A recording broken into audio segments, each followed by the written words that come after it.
will bring you all the best flexing at the section tourney. Nice pop-up slide into third, and rejoice as we bring you all of the best stuff. Pull the string and celebrate all that beautiful hardware. Sports Night is next. Hello, everyone. Welcome to Sports Night. I'm Joe Young. And I'm Howie Shapiro, and it's really getting towards the end, Joe. It is the end, really, realistically. We have really one major event left that we'll talk about at the end. State tournament this week, and the Cardinals are going to be all over that event at St. Michael, Albertville. We'll get to that in a moment. We're going to start with the baseball team. Cardinals went into last week's section tournament as the second seed, meaning they would get a pair of home games to start the tournament. First round brought the 7th-seeded Anoka Tornadoes to Sunstrom Field, a team the Cardinals beat 7-4 during the regular season. Tornadoes had lost their last 3 and managed just 1 run during that stretch, but things can always change in the playoffs. No score until the top of the third. Clay Bernard bounces one down the third base line with bases loaded and nobody out. Marshall Rassett and Braden Cherry will score, and Anoka has the lead. Jacob Maddock bounces back big after that. He strikes out 3 straight to get out of the jam, keep the Cardinals close, just down by a pair. But the Tornadoes add to their lead in the 4th. Cherry with a drive to left. Jackson Provancha is going to round and score from second. Cherry will trade places with him, sliding in safely at second ahead of the throw. Still in the 4th, Bernard with a blooper to short right. Cherry is on his horse, and he's going to get home. That pushes the Anoka lead to 4-0 after 4. They add one more in the 6th inning. Hunter Brunner with a line drive to center. Cherry is coming home for the 3rd time in the game, and that gives the Tornadoes a 5-0 lead. Cardinals had their chances in this one, but couldn't cash in. Bases loaded in the 6th. Jeremy Oddie lines it right at the second baseman, and that will end the threat. Cardinals fall in the opener of the tournament, 6-0 the final. Well, the Cardinals weren't the only high seed to be upset in the first round. On Thursday, the 3rd-seeded Centennial Cougars came to the complex after falling to 6th-seeded Blaine. Both teams looking for a bounce back and feeling the desperation with their season on the line. Cougars getting out to the early lead, 2 outs in the top of the 1st, and Aiden Leiser hammers the 3-1 pitch from Fearing over the right field fence. Solo shot proved to be the only tally in the game for either team until the 5th. Cardinal bats staying cold in the postseason. Centennial starter Josh Lee kept them off balance all game, not allowing a hit through the first 4 innings. Now, Cougars going to get some insurance in the 5th. Bases loaded with 1 out. Jack DiAgostino with a jam shot to second. Leiser beats the throw at second, and Ty Escobedo scores. Everybody's safe, and it's 2-0 Centennial. Top 7, 2 on, 1 out, and the runners go at strike 3, but the throw down to third goes out into left. Kelvin Cooper-Smith gets up and hustles home, safe as at third as well. And the Cardinals are threatened in the bottom of the 7th, but they came up empty. Their season ends, unfortunately, Joe, with a 3-0 loss. Yeah, they kind of wanted to play Centennial in the second round, number 2 versus number 3. They kind of expected that to be in the winner's bracket, but not the way things played out. But, second and third seeds losing to 6 and 7 in the opening round, and then only one of them could move on. The good news for the Cardinals, if you can call it good news, is both of the teams they lost to won the following game. Anoka beat Blaine. Centennial, after beating the Cardinals, went on to knock number 1 seeded Andover out. Andover, after a big win in the opening round, there you see lost, just got hammered by Forest Lake. The 4 seed beating them 12-2, so then you get to the final, and Forest Lake knocks Anoka out, and now they await the winner of to come out of the elimination bracket, and to determine who will be the champion there. They'd have to win 2 games against Forest Lake. So a tough way to see them lose. I actually ran into former Cardinal head coach Jerry Coe over the weekend at the hockey rink of all places, watching his grandson. He had just come from his other grandson's game for Anoka, and he was lamenting their loss in that game against Centennial and the season coming to an end on Saturday. Bats, unfortunately, just went cold in their 2 section games, and they'd come into those games just hot. 29 runs in their 4-game win streak going in. Well, after losing in the opening round, moving on to softball, after losing in the opening round of their section tournament, the Cardinals softball team won a pair of games to keep their season alive. The elimination bracket semifinal put them up against the Blaine Bengals last Tuesday, the same team that had beaten them 13-0 in the opening round. Now, with the season on the line, they were hoping to prove the old adage that it's hard to beat a team 3 times in one season. Bengals come out swinging in the bottom of the first. Emily Vogel leading off, and she hammers this one to straightaway center field. A no-doubt shot puts Blaine on the board in the bottom of the first.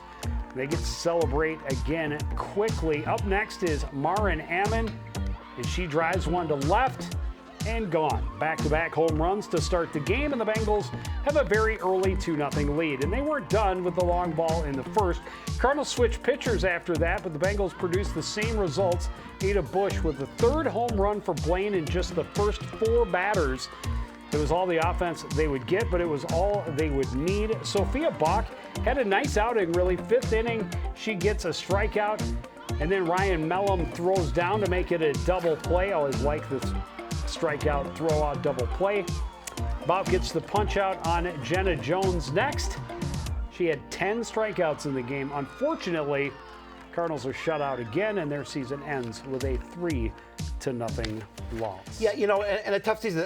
I think the Cardinals had a pretty good season in terms of what they did a year ago, comparatively. Huge. And eight wins after having a winless season last year. And made a nice, after losing that 13-0 to Blaine the first time, made a nice little run to get back to play the Bengals. Unfortunately, they too, like the baseball team, couldn't get their offense going. Yep, and Blaine had their number. Yeah, would have loved to have seen them knock the Bengals out, especially being that it's former head coach Zach Niedever's squad as well, and it was on his birthday. So it was on his birthday. It was on Tuesday. Tuesday was Coach Niedever's birthday. I guess I wished him a happy birthday. Didn't put the two together. His team got him a win with 3 home runs in the first inning. Wow, pretty impressive. Are we going to look at those brackets? There we go. Why not? There they are. Blaine getting back, beating Coon Rapids. They actually get back into the championship round, and I think that's happening today. No, I think they lost to the eventual champions, so their season over as well. There you go. Well, we talked about some Cardinal athletes that are still going. Well, the state track and field championships are this week in St. Michael, Albertville, and Coon Rapids will be very well represented. 9 Cardinal athletes qualified to compete in the biggest meet of the year, several of them in multiple events. They are the last Cardinals standing, and they have the support of the entire school community as they try and grab some serious hardware. Conditions were less than ideal in Forest Lake for last week's Section 7 3A championships, but the Cardinals didn't let the rain slow them down. We start with Nibel Jock in the 100-meter hurdle. She can't quite catch the Andover girl, but qualifies as runner-up in a time of 15.40 seconds. It's the 4th straight year a Cardinal has qualified in this event. Now, you want to talk domination? Check out Kaijan Cummings-Coleman. He just blows the field away in the 100-meter dash. He's the section champion in a time of 10.77. That's just 7/100ths of a second behind the section record. Believe it or not, the 4x200 relay team was even closer in the section record than that. Jerry Freeman gets them off to a great start. Joseph Hogg's handoff to Lance Hill at the midway point isn't the prettiest, but they've got a nice lead at that point. And when C-squared is your anchor, this is what happens. You'll run away from the pack. The Cardinals win in a time of 1:28.09, 3/100ths off the record. A nice job up at the podium for those guys. Jerry Freeman taking a run at the crown of his own in the 400-meter, and nobody's going to stay close. Freeman runs away from the pack and grabs the championship in a time of 49.22 seconds. All smiles, as you see on the top of the podium. Coming up, nice job, Jerry. Worth that great smile. Nibel Jock, well, she wasn't done with her outstanding section meet. She's neck and neck at the finish of the 300-meter hurdles. She's barely edged out at the end, but she is runner-up again and on her way to a state second event. Nice job, Nibel. We didn't get the video of his throws, but Sam Dennis qualified as the state runner-up in both the shot put and the discus. He'll look to flex in the biggest event of the year next week. We're not done with qualifiers. Kaijan again running away from the pack in the 200-meter dash. This time another section championship in a time of 22.38 within second of the record again. Cardinals grab one more section championship, this time the 4x4 relay. Carnell Robinson gets it started. Mackay Martin and Tyler Boston handle the middle of the race, and Jerry Freeman will bring it home. This one is close to the end, but the Cards get to the tape first in the time of 3:24.86. Just an amazing showing for the Cardinals. Freeman and Cummings-Coleman both qualifying in 3 events each. Nice job, guys, and that's a lot of great representation for the Cardinals. Yeah, fantastic. They had a couple of guys that were very close. That whole left side, that's all state qualifiers. First and second place finishes. Fantastic showing. And then on the right, you see the guys that were oh so close. Aloysius Neopan, 4th place in the long jump, 5th in the triple jump. G. Soda was 4th place in the 300-meter hurdles. Jacoby Peterson, 6th place in the shot put. Barker was 7th place in the pole vault. And Aduga was 7th place in the triple and 8th place in the high jump. Girls, we talked about it all season long. Just a younger team, didn't have the same kind of depth that the boys do, but still some very quality showings. We talked about Nibel Jack qualifying in both of those events. Malvina Williams was 9th place in the 200-meter dash. Ruby Demmer was 9th in the 1 mile and 13th in the 2 mile runs. Rao was 13th place in the 400-meter dash. Flores 13th in the shot put. Triple jump 14th place finisher for Horton. A 15th place finish in the discus for Hayden. Maddie Wilbur was 16th in the high jump, and the 4x1 was their best relay finisher in 4th place. So the big state qualifiers, there it is. That's a long list of state qualifiers. Phenomenal. So cool to see that many, especially for the boys, but also for Nibel Jock to continue that domination in the hurdles. Remember that Martinson was a 3-time state qualifier in those two. Holds the section records in, I believe, both 100 and 300 meter. I believe she set both of them last year after missing most of the season with an injury. She was a pretty impressive athlete, but nice to see that kind of domination continue on the girls' side. They've got some girls coming up. They're hoping will make things happen in the future, but all the best of luck to all of those guys and Nibel Jock in this week's state tournament. Hoping to have some state champions to talk about next week. Oh my gosh, I will keep our fingers crossed, but we wish all of them the best of luck, and we'll be excited to see how it all turns out. Yeah, we touched on it last week on the show that one boy golfer was able to qualify for the second round of the section tournament. First round was held on Tuesday last week. Wednesday was the second round, and Noah Law with an 80 on day 1 and 81 on day 2. No one else able to qualify for day 2. Oscar Berg and Gavin DeVries both finished with 82s in the section tournament. Lechner, just a 9th grader, finished with an 84. Tyler Barsness an 86, and Andrew Clark finished with a 90. He's just a sophomore, so good things for the future of that program. On the girls' side, best finisher was Lily McKenzie, and again, she's a junior, so nice to see. And a lot of their girls are going to be back as well. Abby Semensky was second on the team with a 113. Sophia Meyer a 115. Hill shot a 116, as did Davis, and Abels finished with a 120. The Cardinals, as a squad, finished in 11th place overall. Well, the boys lacrosse team closed out its regular season with 3 straight wins, entered the playoffs with some momentum last week. They were the 10th seed and actually had a better record than 7th seeded Blaine. But since the Bengals had a better QRF ranking and had won the regular season meeting, they got the higher seed and the chance to host the first round matchup. Bengals come out fast in the first quarter. Ethan Burnett finds Alex Crane all alone out front. He buries it to start the scoring just 2 minutes in. Blaine owns the first, jumps to a 5-0 lead. Catbirds finally getting on the board in the second. Calvin Schnabel finds Brody Herzog cutting down the middle. He fires low for the goal, but SLPCR still in a big hole. And it gets bigger. Bengals continue to roll. Robert Crookshank slips behind the defense, gets the pass and scores. Blaine cruising. They go to the half up 12-2. Catbirds looking for a spark in the third quarter, and check out the speed from long pole midi Lamari Brown. Runs past everybody, fires it home all the way from one end to the other. Still down 10 at that point, though. They try to build some momentum off of that run. Check out this passing right here. Great look to find Nolan Hazelwood at the back door for the point-blank goal. But that's as close as it would get. The Catbird season ends with an 18-4 loss. And that's a tough one. It was, but this is another team that they started out, struggled a bit, and then they just came on really, really strong. They played well at the end. They were playing their best at the end. We talk about it, for any sport, whether it's an individual or team sport, the goal of any season is to get better as it goes on and play your best at the end, and I think they were doing. I think that's what they were doing. There's a look at the brackets. The Bengals lost to number 2 seeded Duluth in the next round, and now Champlain Park is headed up there for Tuesday's semifinal, and over the number 1 seed.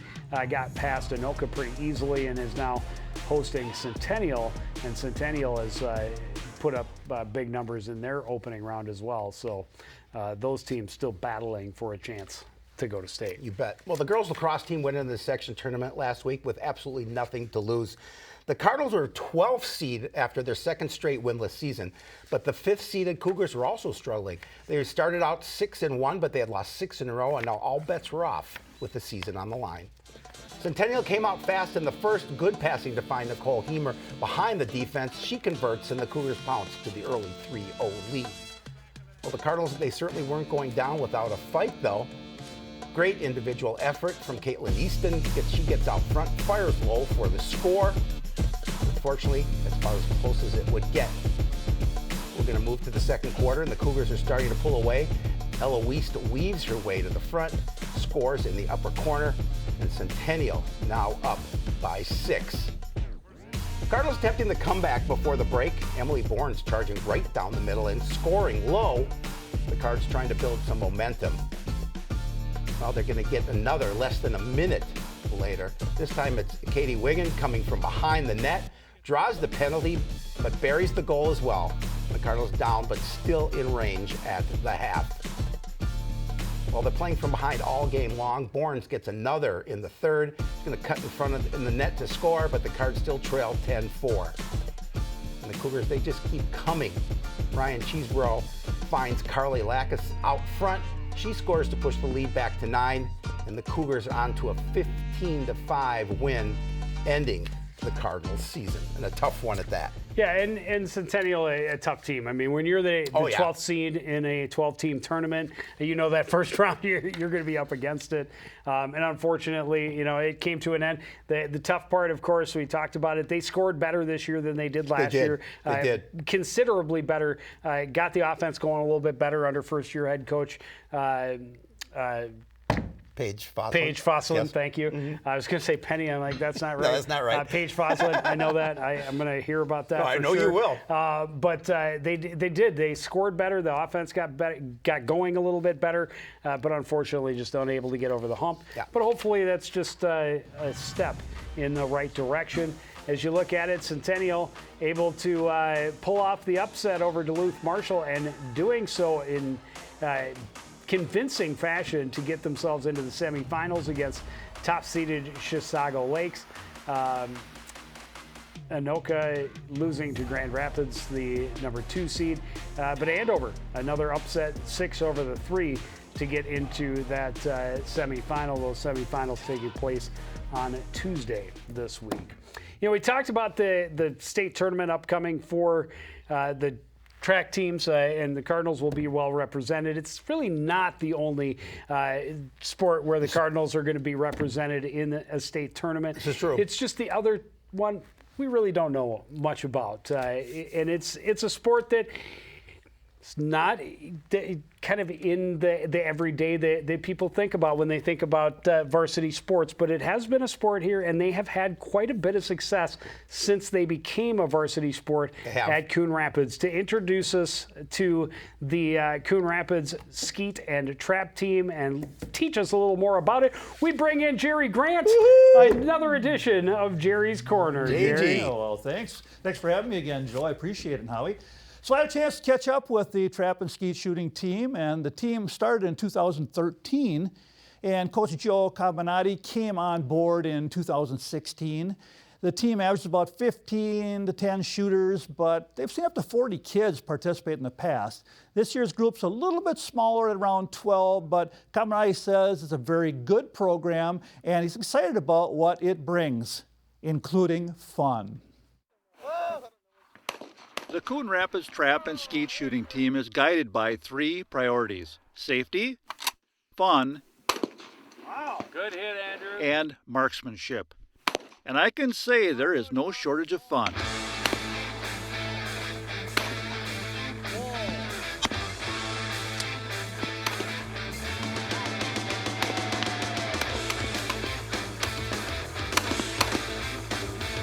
The part that's so fun is just you get to let loose, you get to do something that you really enjoy outside of the hunting season, and it's just doing it with your friends around you. It's just a great thing to do, and it just makes it fun. It's really fun. It's a good way to get outside and just hang out with your friends and grow your skill in shooting. When you're having success at a sport, I think it's inherently fun. So making sure that the kids are learning good fundamentals and building on that every season and every practice so that they see that success, I think that inherently provides them with a sense of pride and a lot of fun. And it's just something that they don't get to do every day. Even though it's a lot of fun, safety is priority number 1. The part that's so safe about it is just that all the rules that are in place, like we're not allowed to bend over with our gun in our hand, and we have to make sure that we have control at all times, and we can't have it pointing at anyone else. The only place it can be is downrange and in the sky.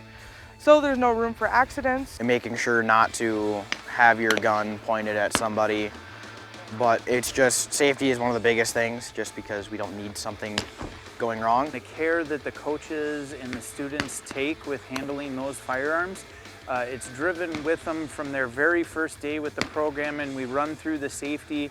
We do a lot of walkthroughs without any ammunition until the kids get comfortable with what they're doing and what's expected of them. Because everyone knows what they're doing with their gun. Everyone has taken a test to safely hold a firearm. No one's aiming at each other. We have so many precautions in place to make sure no one gets hurt.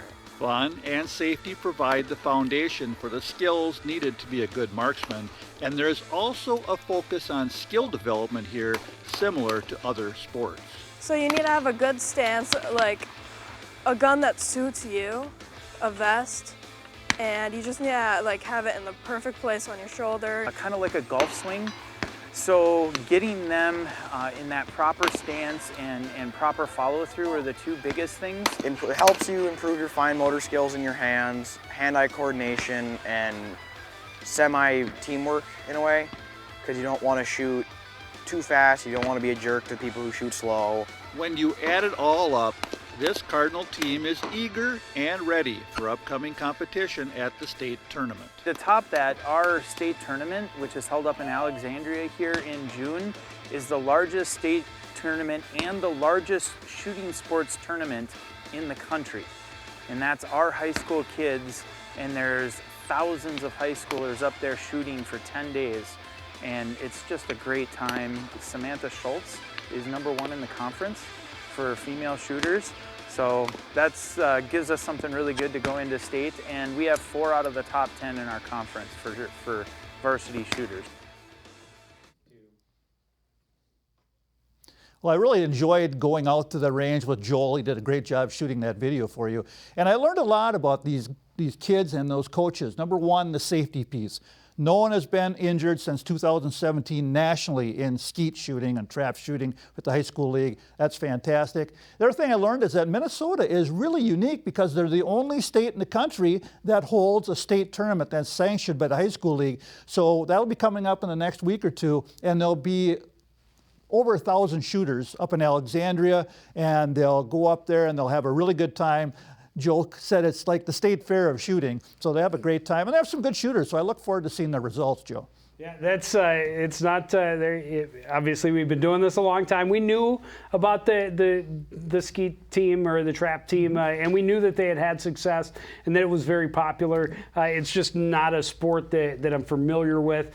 So thank you for going out and getting that. And I'll tell you what, even though it's not one of your traditional varsity sports, it's about the only one where you can say the Cardinals have 4 of the top 10 in the section. Well, that's Jerry, pretty impressive. Jerry, no, first of all, thanks for taking aim at this story. I really welcome. appreciate But the great work. But I gave it my best shot. What was the one thing you learned that maybe surprised you about this sport? What surprised me is how serious they are about the marksmanship, but also on the other side that they like to have fun. All these kids are there. They try to bring friends. They're having a barbecue at the end of this today. I didn't get a chance to eat, unfortunately. They invited me, but I had to leave. But they have a good time. They have friendships there. But they're learning about how to handle a gun the right way, and that impressed me a lot, how they are really doing everything the right way. Very cool. All right. Well, thank you so much for getting us that piece, and thank you all for joining us for another edition of Sports Night. That's going to do it for this edition. I want to thank everybody out there for joining us and continuing to support everything we do here at CTN.